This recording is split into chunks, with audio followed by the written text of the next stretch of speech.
Cool beans, ladies and gentlemen. Welcome to the beginning of the week fundamental and technical analysis. Harmon will not be with us tonight. She's in her program. She's going to school.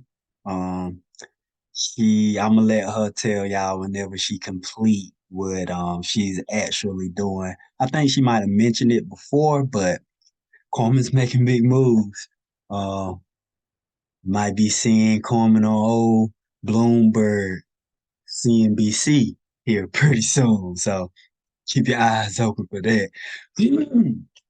So let's jump into this. Starting with Dixie as always. As I was saying earlier, I'm on the sidelines for now. This is a heavy, high impacting news week.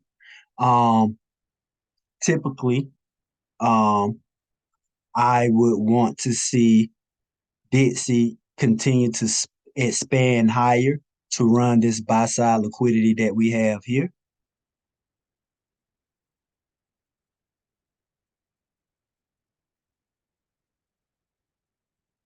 Um, and I would want to see us get above this 79% PD array, find support there to give me the confirmation to see Dixie run that buy side liquidity. But like I said, it is a very, very high impacting news week. So, as I said before I started the recording, I won't be sharing a bias until I get confirmations. If I had a gun to my head and they asked me what's your bias, I would say that I am bullish Dixie this week. I would like to see us expand higher, run this buy side liquidity, and fill in this sell side imbalance, buy side inefficiency. There you have it.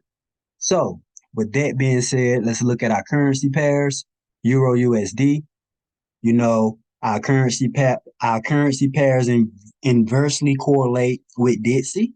So, if my gun to head bias is bullish for Dixie, then you guys know I'm expecting Euro USD to expand lower to run sell side liquidity.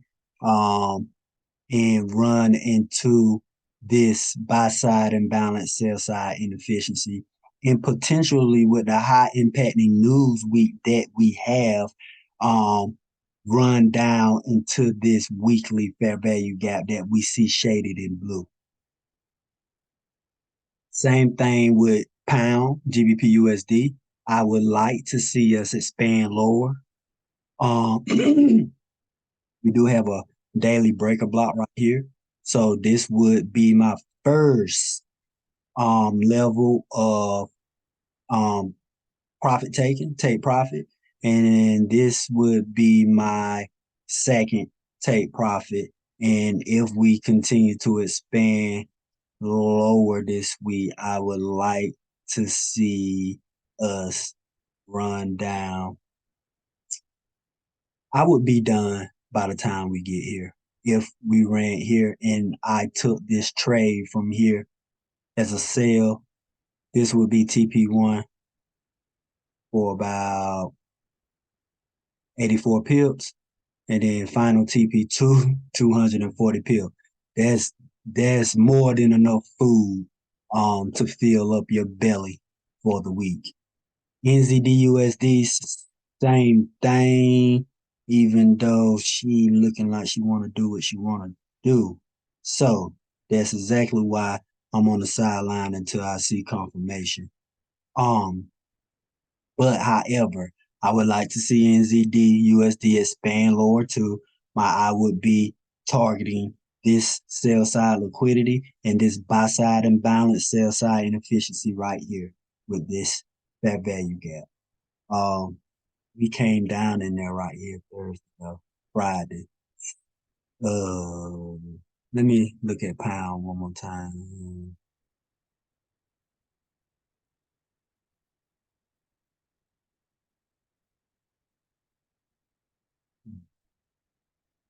Look at euro one more time. Hmm.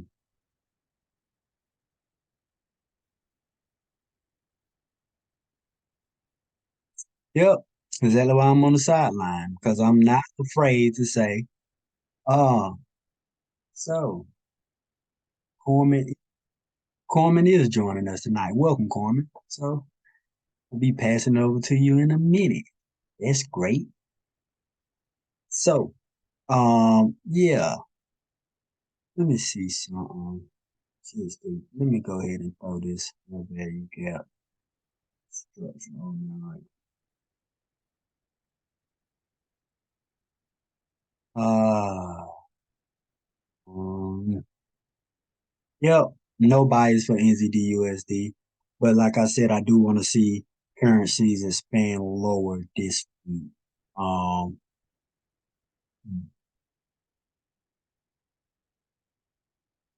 so we'll see throughout the rest of Asia markets tonight and going into London what NZD gives us going into the New York AM trading session. So with that being said, moving on to metals.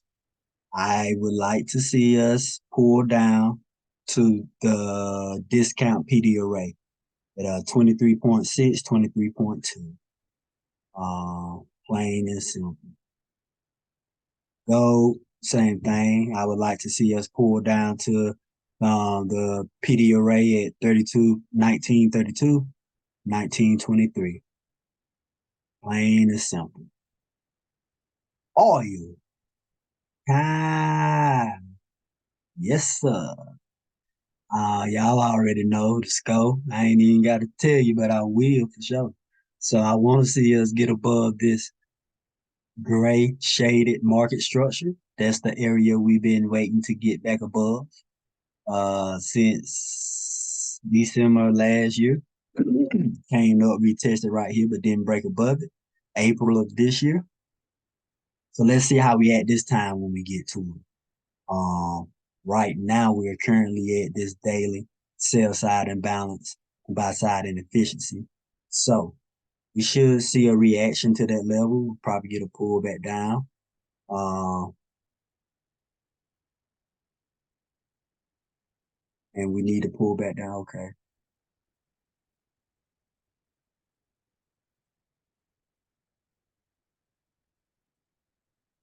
See how we act.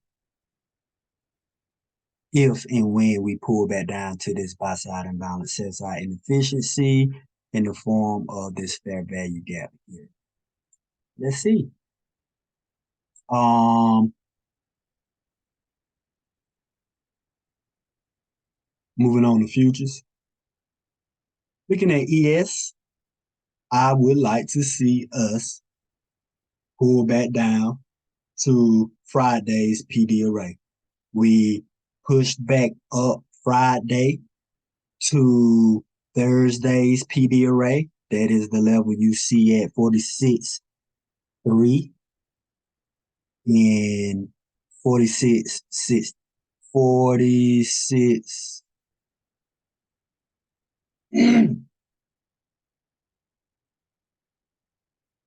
46, 17.50, right? So we ran back up into there Friday. We reached up to that 79 today, ran that. So let's see if we get a big reaction off of that PD array, that 79% PD array level, and see if the news drivers that we get this week pushes us back down to retest Friday's PD array. Um, that is 37 handles, 149 ticks at the upper PD level, and 47 handles, 188 ticks at the lower PD level. Same thing with E-mini Dow. I would like to see us pull back down. My first target would be this sell side liquidity here from Thursday's low. And if we break below that, then I would like to see this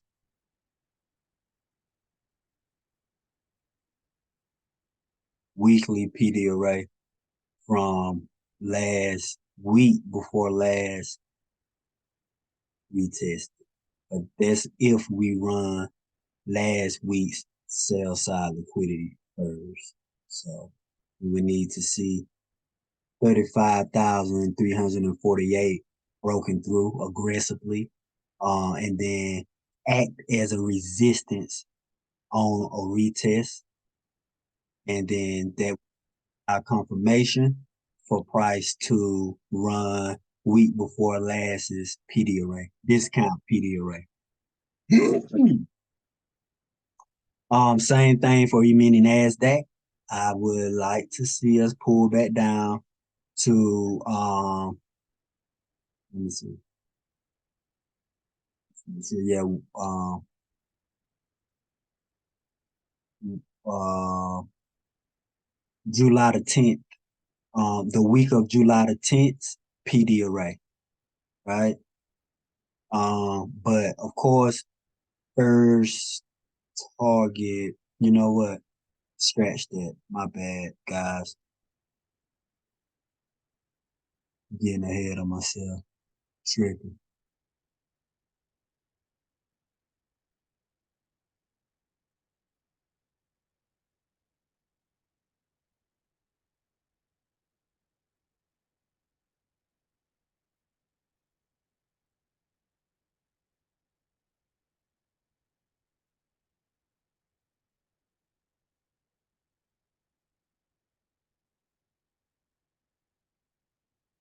All right.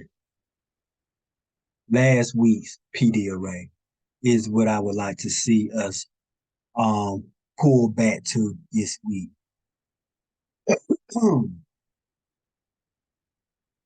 But I wouldn't be surprised at all if futures continue bullish this week. All this high impact news that we have coming out to run week before last buy side liquidity. Yeah, because we reached up and ran last week's buy side liquidity today.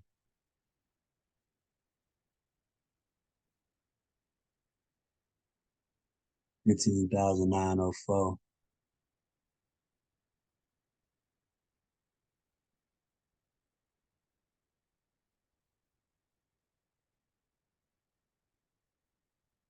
Ran that today. So if we're gonna pull back down to last week's PD array, we shouldn't be um we shouldn't be breaking aggressively above last week's buy side liquidity, being that we already ran it.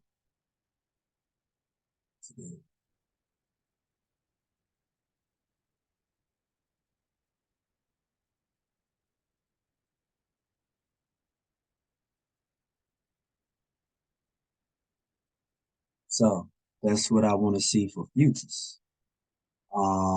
If we do break above last week's buy side liquidity aggressively and find support, then market's gonna run this buy side liquidity here. Plain and simple. Last but not least, cryptos. Y'all already know the scope. We want to see Bitcoin pull back down to 28,450. Ethereum pull back down to 1821.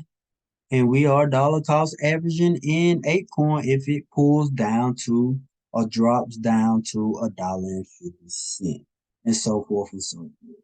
So that will conclude the beginning of the week technical analysis. At this time, I'll pass it over to Carmen so she can give us that sauce on the beginning of the week fundamental analysis. It's all yours, Carmen.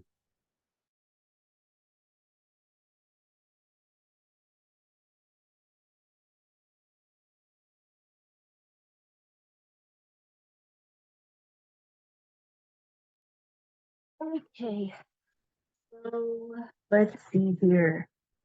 What am I going to talk about tonight? I guess the first thing um, is so I've had a few people reach out to me and ask me about fundamentals because they don't understand them, because they say that now they thought they understood fundamentals and now fundamentals don't make sense. What I will say is, yeah, that was when money was cheap. There are these things called cycles.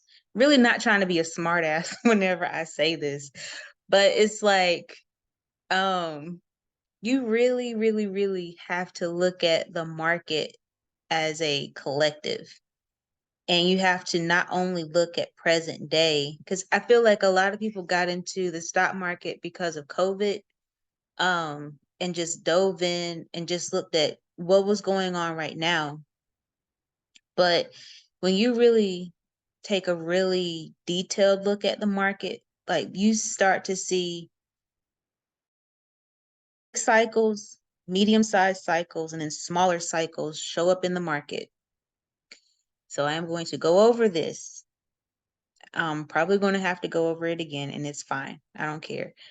But actually, hold on for a second.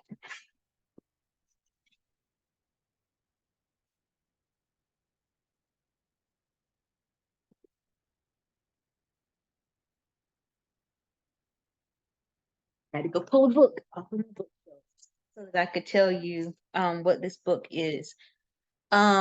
Cycles,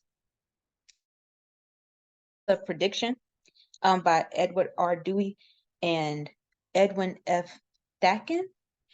I'll put a picture of the book in the group chat so that you guys can actually see it, and have it to reference to whenever you're looking for a book about cycles. But what this book will do is give you a really nice overview, in a sense, of different cycles, how they run, different years, what happens. So in the grand scheme of things, if you've read Changing World Order by Ray Dalio, you know and you see, even on charts, you will see waves. The market moves in waves. These waves are long-term cycles.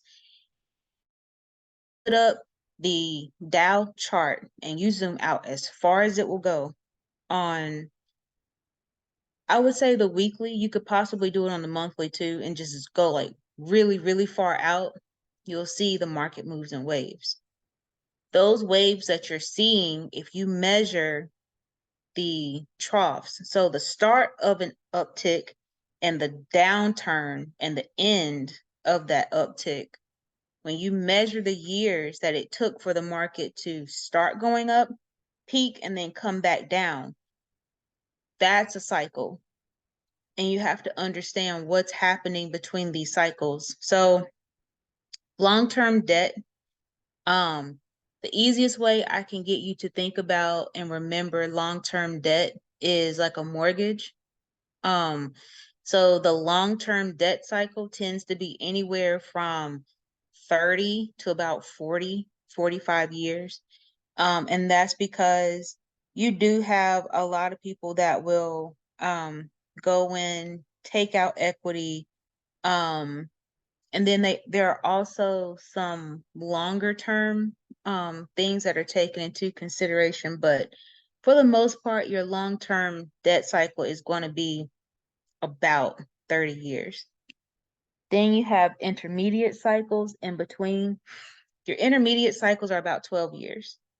Those debt cycles are about 12 years because for the majority of economists who look at long-term swings in the marketplace, they will tell you that every 12 years, you will have a change in the market or you will have a downturn in the market.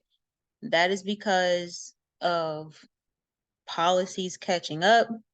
That is just because of certain sentiments that are carried on the back of other markets and other cycles. A really good one and really good way to think about this is the example I just gave. Real estate and long-term, medium-term, and short-term debt rolls together. So when you have, or anytime you're hearing about people push for housing, a shortage of housing, or too much housing in the marketplace, Anytime you hear the Fed talking about raising rates, lowering rates, it carries with those marketplaces. And so they swing according to how the Fed moves. So then that makes you think, okay, well, the Fed, when they change rates, has an impact on that cycle. What makes the Fed in general change their mind and either raise or lower rates? And you think about the economic cycle. Economic cycles only last for about a decade. About once every decade or so, you will get some type of market swing down. And it kind of hits at about 12 years for your debt cycles to hit, and then your real estate cycle to kind of hit as well. That's because of how policy runs and how policy works. Our policies don't necessarily fall on our back solely. For a long time, we were, I don't want to say dependent because we weren't really dependent, but kind of coexisting in the debt market with Japan for a little bit. And then some of the decisions that we make, not us, so to say, people, but us as the United States. Decisions that we make kind of go into how these debt cycles roll around. When you think about, for instance, right now, we have a Fed that's been raising rates. So when do they stop raising rates? And when do you actually get the full effect of what they've done? And how long does it actually take for a complete cycle, meaning from start to finish, of debt increases or of interest rate increases or interest rate decreases? Like, how long after that cycle does it really take for the economy to show everything that just happened? It takes time. And then you have political policy that comes in and tries to help. Then you have Fed fiscal policy that tries to help. So they don't always match up and line up. So it's a back and forth. And typically, whenever you have a series of rate increases, when you step back and you stop touching stuff and you just look, it takes a good 18 to 24 months or so for you just to really start to see everything, not just micro pockets around the United States that are just showing up and showing trouble. Like, it just really takes like 12 to 24 months. If it's really drastic and if the economy was already hurting prior to that, and it was just drastic to try to hurry up and get through it, and then the Fed kind of reverses on what they did. A lot of people talk about COVID as being the catalyst for why our economy ended up the way that it did. It's the catalyst because it was already happening.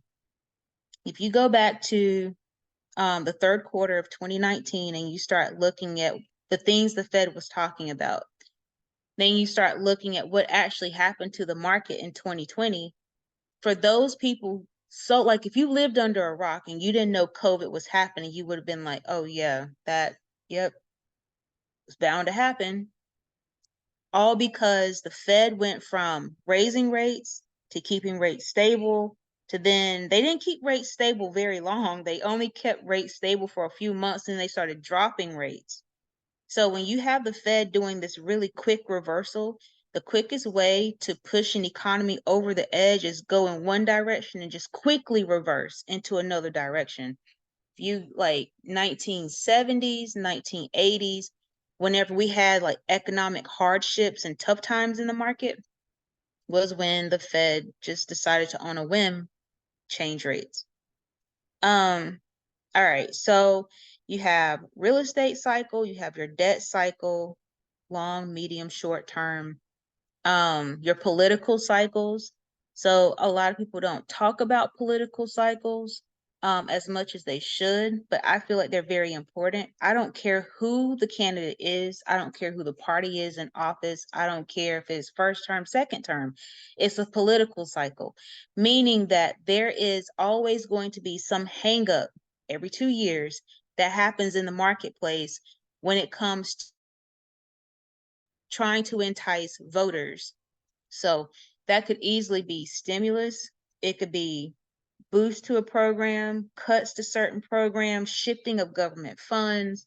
So this year in particular, we're starting to see all the hot button social topics come up. We're starting to see Supreme Court rulings come up. Then we've also seen student loans come up. So you start to have all these little things that come up. And like um Obama had dreamers, Trump had, Trump was more about cutting certain programs, and then kind of like reallocating funds in a different direction. But when you start to look at like how different states really like to drive the news, drive funding, it really shapes up into being like a whole little mini cycle of its own. And then that goes back into the Fed then having to balance out government spending. So government spending and what the Fed has to do are separate but together because they both affect the economy. And then you have your micro cycles. So again, back to politics, you have your more local elections. You have seasonal changes, you have quarterly earnings, you have vacations that happen typically around the seasons changing. And so, yeah, those are like long term, kind of medium term, short to medium term, and then some short term cycles. But I really would encourage you guys to go and buy the book, or at least try to read it online if you can find like a digital copy of the book, because it'll really be helpful, because it goes into the cycles for commodities. So a lot of people feel like commodities are not important, but commodities are the basis for everything we buy. So there are certain clothes that are only going to be like popular to wear because they're cool to make, they're easy to make, they're cheaper to make, they're easier to produce because the material is cheaper and readily available as opposed to some others. So like now cotton is going to become a thing again. So those are just things to pay attention to. It's just kind of interesting. Commodity cycles really drive production cycles, which drive the business cycle, which drive how companies hire people, offer benefits, and how driven the economy is going to be in the end, because people are spending money, people are increasing the earnings for these corporations, and then they're able to put money back into growth, research and development, marketing, so on and so forth. All right, so that's that. Moving on, speaking of businesses and corporations, we have quite a few who have gotten too big for their britches, not in a bad way. I mean, obviously, if you're a stockholder, you love seeing your portfolio increase in value. But this pertains to NASDAQ. So I didn't cover it last week. But it is something that is important to know and important to think about. So when you're thinking about different index funds, it is very, very important to know how they work and to know how their inner workings can affect their pricing, can affect your holdings, so on and so forth. All right, so when it comes down to NASDAQ 100, they did a rebalancing. It took effect just prior to last Monday's open. So what that meant was, so essentially in an index fund, you have, or in an index period, you have your top holders. But your top holders, you don't want them to be stacked too heavy. And when you start to look at how NASDAQ 100 was actually weighted, the top holdings were actually weighted pretty heavy. So Apple and Microsoft actually had their representation in the index cut by like it was somewhere between like 2 and 3%.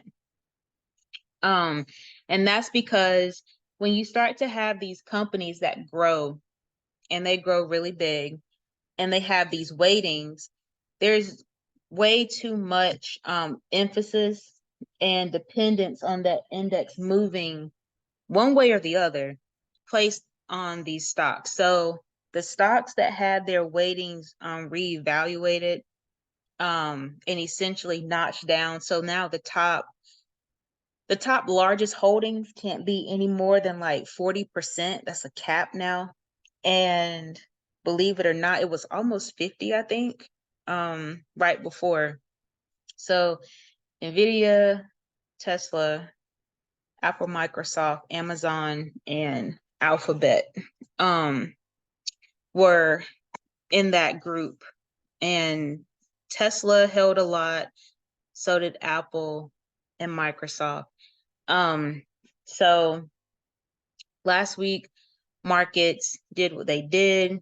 In my mind, from a fundamental standpoint, because yes, the news and the media can say and bring up all these issues for why the market's doing what it's doing and so on and so forth. But in my mind, I feel like rebalancing had a little bit to do with it. Anytime you have any of the index funds rebalancing, they slide.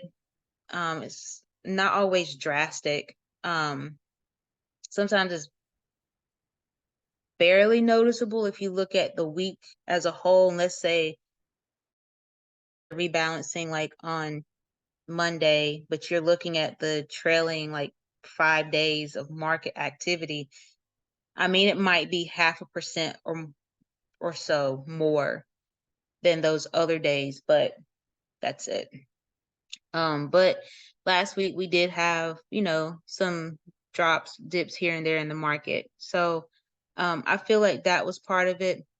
Not so much that the stocks were looked at unfavorably and nothing actually left the index. They just rebalanced the percentage. It's just shifting numbers around. It's never a bad thing. That signals growth, but at the same time, it's these funds who a lot of retirement accounts, 401ks and such, have other people's money invested into. So it's a normal thing. S&P will do it. S&P 600 actually does it fairly periodically. They'll just reevaluate. S&P 500 will do a reevaluation about quarterly or so. There are some funds that only look annually, and then some look twice a year biannually. So if you are into index funds, if you're into futures and stuff, I would suggest that you go and just check it out. Actually look at what they say. What criteria do certain stocks have to meet to actually be a part of the index? What is the criteria for rebalancing? What are they looking for? So then you can have a general idea like, oh, the stock is a little overweight now in this index. So if it stays like this for another month at the end of the quarter, then they could possibly, cut some of the weight and shift it somewhere else. So anyway, that's that. And this week in stocks. Man, I think there are 162 companies reporting earnings this week. Apple and Amazon are two of those. It's a lot. This is a pretty busy week in the stock market. So if you are into stocks, if you are into just the overall economy of corporate America, how things are moving along, if you want to get a good sense for what's to come in the next quarter, this will give you a really good idea. There's a pretty healthy mix of companies that are going to be reporting.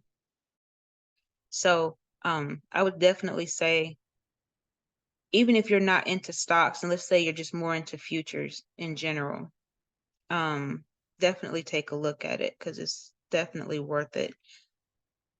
I actually think that's it. This is NFP week. One more thing about what I said earlier, as far as people ask me about the fundamentals, especially when it comes to jobs and stuff. When we're talking about wanting the economy to grow, versus wanting the economy to shrink, it's just about knowing the objective and knowing how to get to that end point. So if you want the economy to grow, growth means you need jobs. You need people working. You need job numbers to be going up. You need businesses to be producing more. You need good services numbers. You need good manufacturing numbers. If you are wanting the economy to shrink, if you need the economy to show signs that it is cooling off, these are terms that they use, but cooling off, economic slowdown, not really recession, but some people lump it in there too. When you want the market to just kind of pause, plateau, don't go up anymore. You don't want to see jobs numbers go up. You don't want to see these business output numbers look good. You want them to pretty much be flat, stable. I mean, yes, they could go up a tiny bit, but you don't want to see them like outperform and just do super well, because that means the economy's too hot. Fed has to keep raising rates. And then you have corporations who at this point feel like the Fed is going to kind of wait a little bit. But what I will say is that if we don't have a cooling of the numbers by the end of this week, then it will definitely be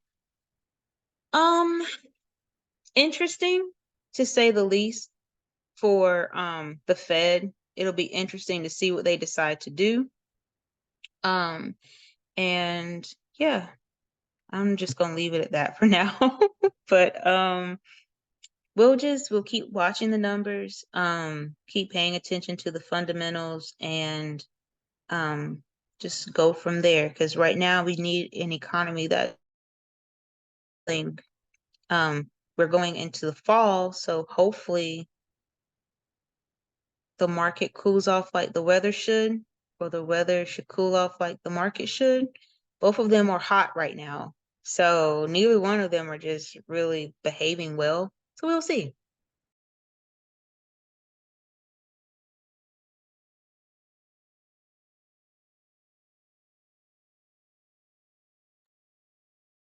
Cool beans, cool beans. And there you have it, ladies and gentlemen. That will conclude the beginning of the week fundamental and technical analysis. At this time, I'll stop the recording, and Corman and I will take any questions.